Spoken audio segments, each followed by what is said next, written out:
Se o que faz uma nação rica não é a idade, a raça ou os recursos naturais, por que o Brasil continua a ser uma nação pobre? Pôncio Pilatos perguntou à multidão: qual desses dois vós quereis? E o povo respondeu: Barrabás, o ladrão. 2000 anos se passaram e o povo continua escolhendo os ladrões, os aventureiros, os corruptos, os falsos líderes. Eu recebi de um amigo uma reflexão sobre a diferença entre as nações ricas e pobres. Ele argumenta que o que diferencia uma das outras não é a sua idade. Índia e Egito, por exemplo, têm mais de 2000 anos e ainda são países pobres. Já o Canadá, a Austrália, a Nova Zelândia, que há 150 anos eram insignificantes do ponto de vista econômico, hoje são países desenvolvidos e ricos. Frisa também que essa diferença não depende dos recursos naturais disponíveis, visto que o Japão, com um território limitado, com 80% de montanhas, é a segunda economia mundial.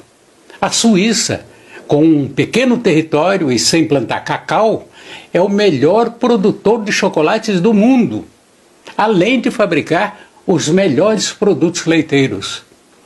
Fatores raciais ou de cor, segundo ele, também não têm importância. Qual é a diferença? Pergunta. A diferença é a atitude das pessoas moldadas pela educação e cultura.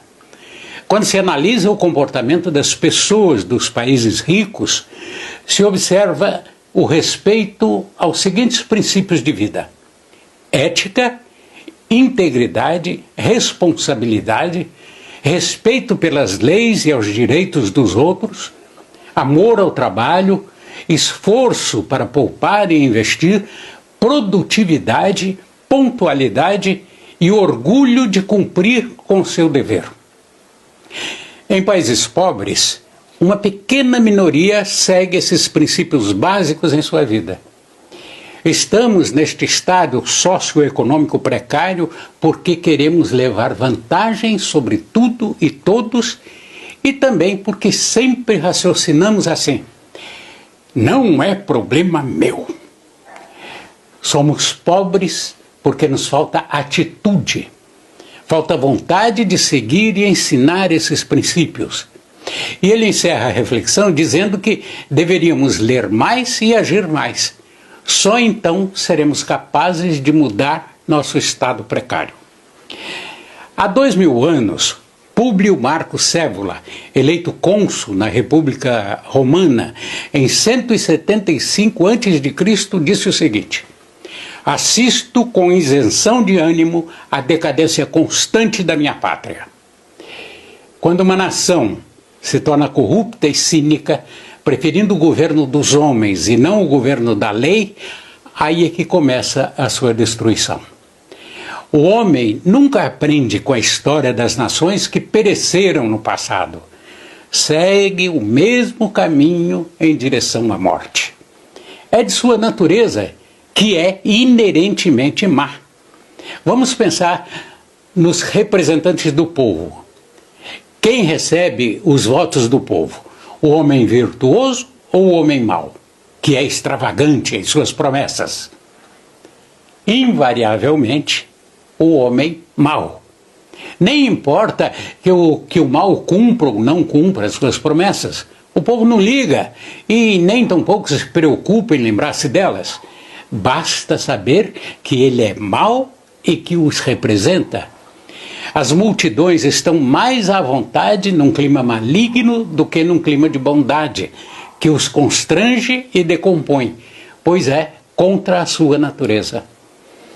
Você percebe que uma nação é pobre e está em decadência quando a maioria de sua população prefere ser governada por um ladrão convicto, um grande corrupto da história, com patrimônio incompatível com o cargo que exerceu, um homem mau, um Barrabás. Você percebe que uma nação é medíocre quando sua população, que se diz contra toda forma de corrupção, vota em candidatos já denunciados e que se perpetuam no poder. Você percebe que uma nação é corrupta quando membros da mais alta corte de justiça preferem o governo dos homens e não o governo das leis. Quando, sob o seu ponto de vista, os corruptos legalmente condenados merecem perdão.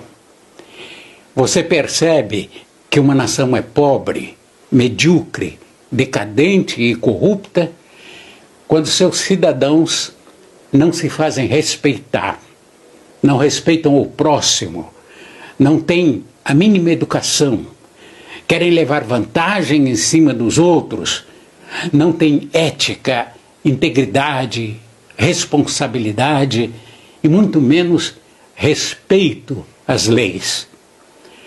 São esses cidadãos ignorantes e medíocres que fazem a diferença entre uma nação pobre ou rica.